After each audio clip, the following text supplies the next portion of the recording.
Hello guys, welcome to Just Focus. So today we'll be doing class 10th, chapter number 1 of science, which is chemical reaction and chemical equation. तो चलिए chapter को शुरू करते हैं with chemical reaction. तो सबसे पहले chemical reaction होता क्या है। केमिकल रिएक्शन पढ़ने से पहले we will study about chemical change कि केमिकल चेंज क्या होता है।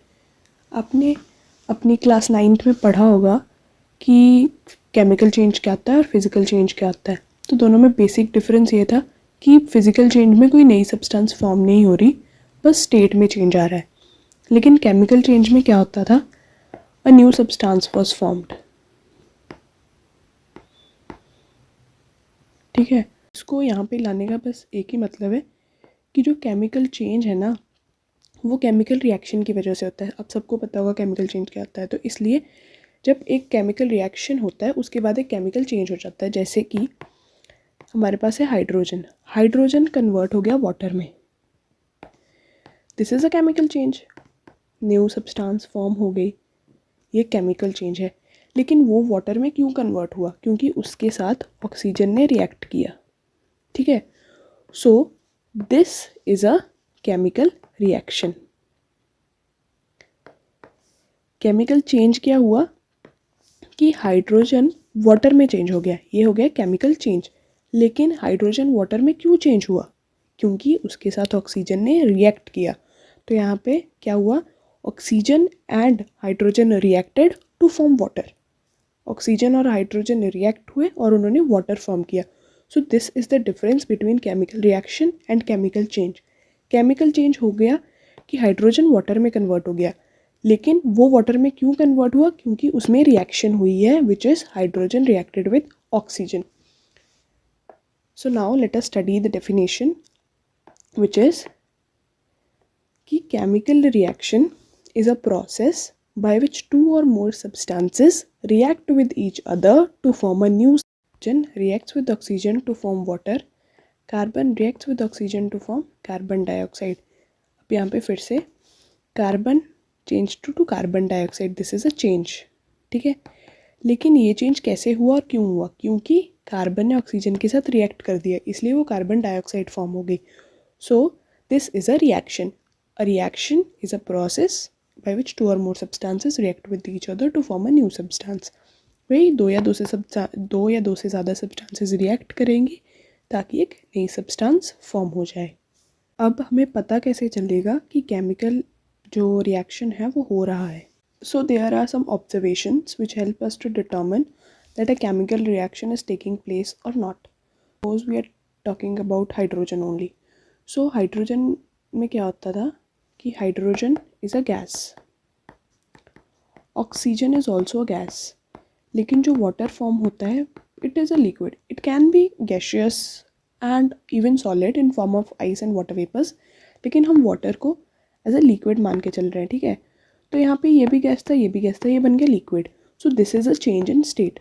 तो चेंज इन स्टेट होने की वजह से हमें पता चल गया कि हमारा केमिकल रिएक्शन हो गया है। So there are always some observations जिससे हमें पता चलता है कि केमिकल रिएक्शन हो गया है। सो वो जो ऑब्जर्वेशंस हैं वो क्या क्या हैं, वो है change in state, change in colour, change in temperature, evolution of gas and formation of precipitates. Change in state मतलब कि हमारी स्टेट में चेंज आ गया, या तो वो गैस से लिक्विड बन गया या लिक्विड से सॉलिड बन गया, कुछ ऐसा हो गया। ठीक है, चेंज इन कलर का मतलब है हमारे कलर में चेंज आ गया। चेंज इन टेम्परेचर कि सपोज जब हमने सब्सटेंसेस को रिएक्ट किया तब वो वार्म थी, लेकिन जब रिएक्शन हुआ तो वो कोल्ड हो गई, तो चेंज इन टेम्परेचर हो गया। उसके बाद कोई गैस इवॉल्व हो गई, जैसे रिएक्शन के बाद सपोज H2 इवॉल्व हो जाए, CO2 इवॉल्व हो जाए, तो ऐसे में पता चल जाता है कि हाँ हमारा केमिकल रिएक्शन हो गया है। उसके बाद PPTs फॉर्म हो जाए। सो PPTs फॉर्म हो जाए, PPTs का मतलब होता है इंसॉल्यूबल सब्सटेंस फॉर्म हो जाती है जब, जैसे कि वो क्या होता है कि हमारा ये लिक्विड है, ठीक है, इसमें कुछ ऐसे इंसॉल्यूबल सब्सटेंस पड़ जाएगी। तो अगर ऐसे इंसॉल्यूबल सब्सटेंस फॉर्म हो जाए तो हमें पता चल जाएगा कि हमारा chemical reaction is over, it is done, it has taken place. तो ये था हमारा केमिकल रिएक्शन के बारे में. Now we will study chemical equation. So chemical equation भी बहुत ही सिंपल है केमिकल रिएक्शन की तरह. तो हमारे पास 2 एग्जांपल्स हैं. The first is hydrogen with oxygen gives us water. और यही सेम चीज़ हमने लिखी है सिंबल्स में. ठीक है, hydrogen reacts with oxygen to give us water. तो जब हम वर्ड्स में लिखते हैं तो this is a reaction, this is representation of reaction in the words form. ठीक है, लेकिन जब हम एक प्रॉपर सिंबल्स में लिखते हैं तब हम उसे बोलते हैं इक्वेशन. जब हम उसे एक रिएक्शन को प्रॉपर सिंबल्स की फॉर्म में रिप्रेजेंट करते हैं तब हम उसे बोलते हैं केमिकल इक्वेशन. जैसे हाइड्रोजन का सिंबल होता है H, ऑक्सीजन का सिंबल होता है O और वाटर का सिंबल है H2O. So this is the symbolic representation of this reaction. तो सिंबॉलिक रिप्रेजेंटेशन को क्या बोलते हैं? Chemical equation. So now let us see the definition. So chemical reaction is the symbolic representation of chemical reaction in form of symbols. एक और चीज़ कि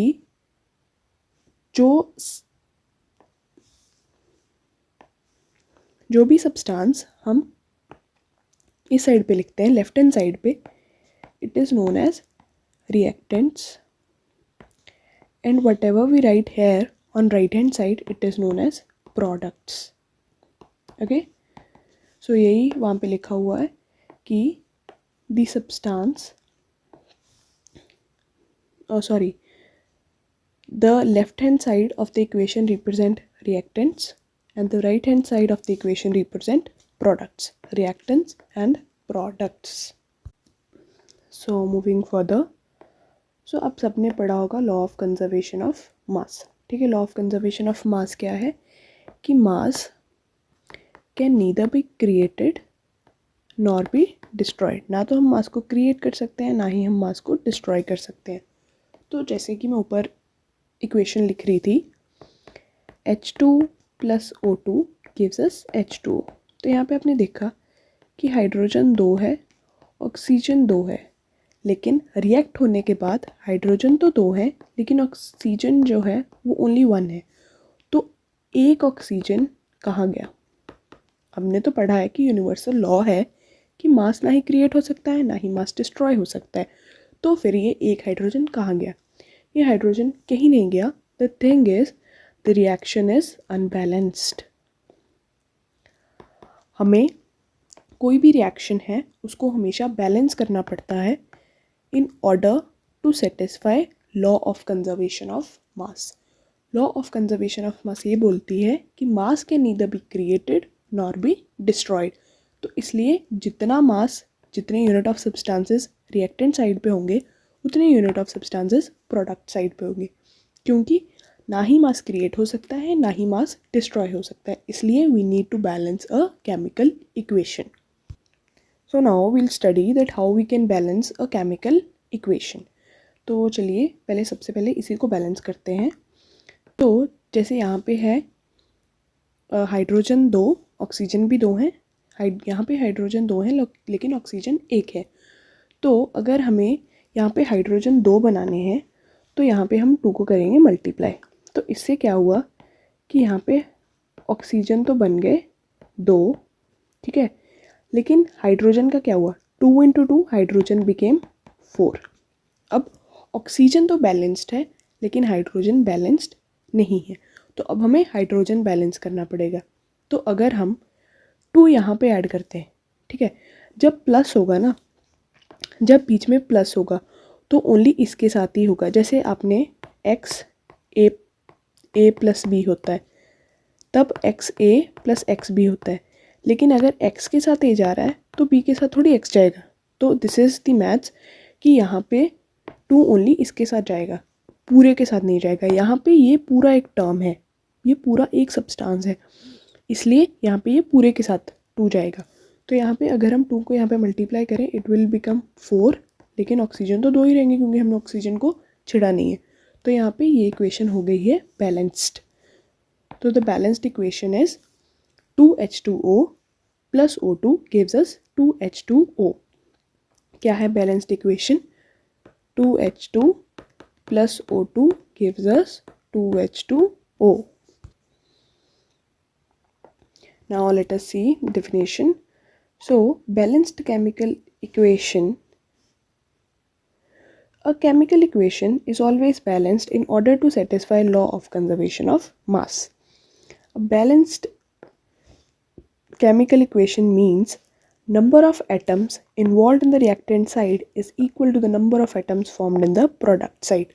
मतलब जितने यहाँ पे होंगे उतने ही यहाँ पे होंगे, कोई चेंज नहीं होगा, क्योंकि ये हमारा यूनिवर्सल लॉ है कि मास ना ही क्रिएट हो सकता है ना ही डिस्ट्रॉय हो सकता है. Now let us take the example which is Fe plus H2O gives us Fe3O4 plus H2. So ये भी इक्वेशन बैलेंस्ड नहीं है, क्योंकि यहाँ पे आयरन है 1, हाइड्रोजन है 2 और ऑक्सीजन है 1. ठीक है, यहाँ पे आयरन है 3, ऑक्सीजन है 4 और हाइड्रोजन है 2. ठीक है, तो सबसे पहले जब भी ये केमिकल रिएक्शन को बैलेंस करना है, balance everything except hydrogen and oxygen. तो यहाँ पे हाइड्रोजन और ऑक्सीजन के अलावा क्या है? आयरन. तो आयरन को हम सिंपली बैलेंस कर सकते हैं. अगर हम यहाँ पे एक 3 डाल दें तो आयरन इज़ बैलेंस्ड. यहाँ पे आयरन हो गया, multiplying it by 3 it will become 3Fe. ठीक है, अब हमारे पास रह क्या गया? Which is oxygen is not balanced. Hydrogen is already balanced, it is 2 है 2 है. Oxygen is not balanced. Oxygen यहाँ पे है 1, यहाँ पे है 4. तो अगर हम यहाँ पे वाटर को 4 से मल्टीप्लाई करते हैं, वाटर को 4 से मल्टीप्लाई करना मतलब इसको भी 4 से और इसको भी 4 से, तो हाइड्रोजन बन गया 8 और ऑक्सीजन बन गया 4. ठीक है, तो हमारा ऑक्सीजन तो हो गया बैलेंस, लेकिन अब हाइड्रोजन नहीं बैलेंस है, तो अब हम हाइड्रोजन को बैलेंस करेंगे. तो ऑक्सीजन बैलेंस हो गया. हाइड्रोजन को हम बहुत सिंपली बैलेंस कर सकते हैं, क्योंकि यहाँ पे हाइड्रोजन अकेला पड़ा है. ठीक है, तो अगर हम इसको 4 से मल्टीप्लाई कर देंगे सो इट विल बिकम 8. 4 से मल्टीप्लाई करना मतलब यहाँ भी 4 आएगा, so putting a 4 here. The balanced equation which is 3Fe plus 4H2O gives us Fe3O4 plus 4H2. अब यहाँ पे आयरन है 3, हाइड्रोजन है 8, ऑक्सीजन है 4. यहाँ पे भी आयरन है 3, ऑक्सीजन है 4, हाइड्रोजन है 8. So this is a balanced reaction. So this is a way how we can balance a chemical equation. So this was part 1 of chapter chemical reaction and chemical equation. In part 2 we will discuss all the types of chemical reactions.